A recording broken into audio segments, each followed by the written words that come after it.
Welcome to The Explainer. Today, we're tearing into the legendary rivalry between Light Yagami and L from Death Note. But, look, we're not just going to sit here and recap the plot, you already know the story. Instead, we're deconstructing this epic battle of wits using real-world science, information theory, and some seriously high-level strategic analysis. We're going to dive into the exact math behind how a quote-unquote perfect crime spree completely unraveled and what it actually teaches us about human behavior. So, here's our roadmap. We'll kick things off with the ultimate chess match, dive into the math of anonymity, start quantifying Kira's mistakes, look at L's brilliance and blunders, and finally wrap up with Hubris and the downfall. Let's get right into it. Section 1. The ultimate chess match, or as I like to call it, Kings of the Board. You know, it's fascinating to look at this. Light and L essentially operate as the two kings on a giant chessboard. And if you play chess, you know the king is simultaneously the absolute most important piece, but also the most vulnerable. Neither of these guys can directly attack the other without exposing themselves to immediate game-ending danger. So, both characters are just constantly anticipating moves, deploying their resources, and above all else, desperately hiding their true identities in the shadows to avoid checkmate. Every single move they make is calculated to force the opponent out into the light.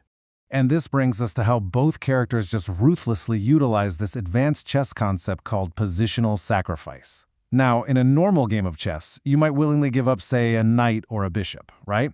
But only if it guarantees you control over the center of the board. You lose a piece, sure, but you gain immense power and tactical leverage. Well, in Death Note, Light and L apply this cold, calculating logic to actual human lives and vast operational resources. They absolutely willingly sacrifice these minor pieces to advance their overarching strategies. I mean, think about it. Light completely trades away his own personal relationships, he manipulates Misa Amane without a second thought, and eliminates innocent FBI agents all just to protect his identity. And on the flip side, L takes massive, calculated risks with the task force members' lives and literally even his own physical safety just to corner Kira. They aren't playing the pieces. They're playing the board. Moving on to Section 2, the math of anonymity, 7 billion to 1. 33. Now, this isn't just some random number we pulled out of thin air.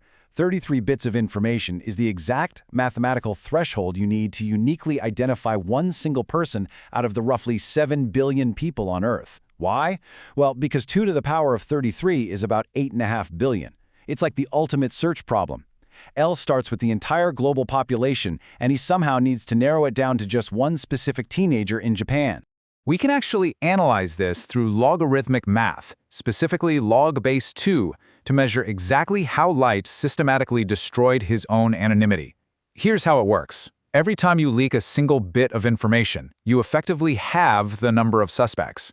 For instance, if L figures out the killer is male, boom, half the world's population is instantly crossed off the list. That is 1 bit lost. Light's ultimate goal should have been to hoard and preserve those 33 bits like his life depended on it, but instead, he absolutely hemorrhaged them. Which leads us perfectly into Section 3, quantifying Kira's mistakes. Or as we like to call it, bleeding bits. When we actually sit down and quantify this catastrophic loss of anonymity using information theory, the numbers tell a pretty surprising story. I mean, most fans think killing Lindell Tailor on live TV was Light's worst mistake, right? But mathematically speaking, reacting to Tailor only cost him about 1.6 bits of anonymity by just confirming his broad location in the Kanto region. However, hacking into his father's police database to see what the task force knew, that completely narrowed his suspect pool from millions down to a few thousand people directly connected to the Japanese police. That single, arrogant action cost him a staggering 11 bits of anonymity. Mathematically, it was literally his absolute worst mistake. And get this, before he even touched that database, there was the glaring scheduling flaw. By failing to randomize the times of his victims' deaths, Light synced his killings almost perfectly to a Japanese student's after-school and waking hours. Just by plotting the timestamps of the deaths, L could instantly deduce the killer's time zone, their daily routine, and their likely age group. That basic, unforced lack of randomization instantly cost Light another 6 bits of his precious anonymity. His transition from the supposed tactical genius to incredibly sloppy is probably most obvious when he neutralizes FBI agent Ray Penber. Just look at the sequence of unforced errors here. First, Light forces Ray to carry an envelope onto a train and leave it behind, instantly tipping L off to foul play. Then, he makes Ray ride the train for an unnatural 1-hour loop when the route usually only takes 30 minutes. And finally, Light's ego just forces him to physically reveal himself to Ray just before he dies, which naturally causes the agent to reach out towards him on station security cameras. I mean, Light practically drew L a map right to his own doorstep. All right, shifting gears to Section 4, Al's brilliance and blunders, breaking down the detective's ledger. When we actually evaluate L's track record, we see a really fascinating dichotomy. On one side, we have these brilliant, mind-bending, deductive maneuvers, like protecting himself with a famous pop star's name, Hideki Ryuga, totally exploiting the rule that Kira needed a face and a true name to kill. But on the other side, we see deeply risky, almost completely reckless behavior. Like inviting his prime suspect directly into the task force headquarters was essentially letting the fox into the henhouse. It was a massive, dangerous gamble, poorly disguised as an investigation. But okay, let's give credit where it's due. L's smartest move, without a doubt, was the Lind L. Tailor trap. By broadcasting a death row inmate posing as himself and then goading Kira into killing him live on television, L accomplished 3 massive things all at once. He definitively proved Kira's existence, he confirmed his exact location in the Kanto region, and he established that Kira doesn't actually need to be physically present to kill a target. All of that in one swift, brutal move. Just brilliant. Conversely, though, L's most fatal error was ignoring his own staggering intuition. Despite Light miraculously clearing his memory and the task force finding 0 hard evidence, L knew. He knew in his gut that Light and Mesa were the killers. Yet he eventually succumbed to the pressure of needing empirical proof. He released them and uncuffed himself from Light right when he was absolutely closest to confirming his suspicions. And we all know that's a decision that ultimately cost him his life. Which brings us to our final section, Section 5, Hubris and the Downfall, the Ego Trap. So this brings us to an absolutely essential question, one that challenges the entire mythos of Kira's supposed invincibility. Think about it. If you have a supernatural, completely untraceable weapon, how on earth do you get caught by a detective looking at police databases and standard train schedules?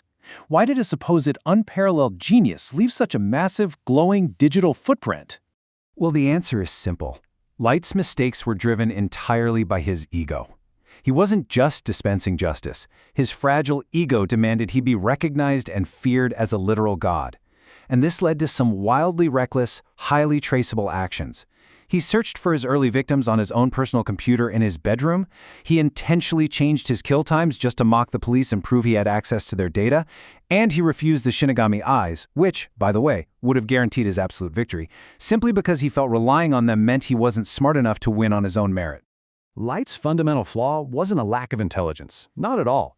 It was pure, unadulterated hubris. This excessive pride completely blinded him to his own digital and informational exposure.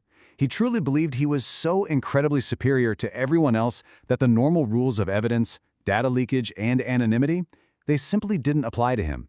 He genuinely thought he was playing a different game entirely.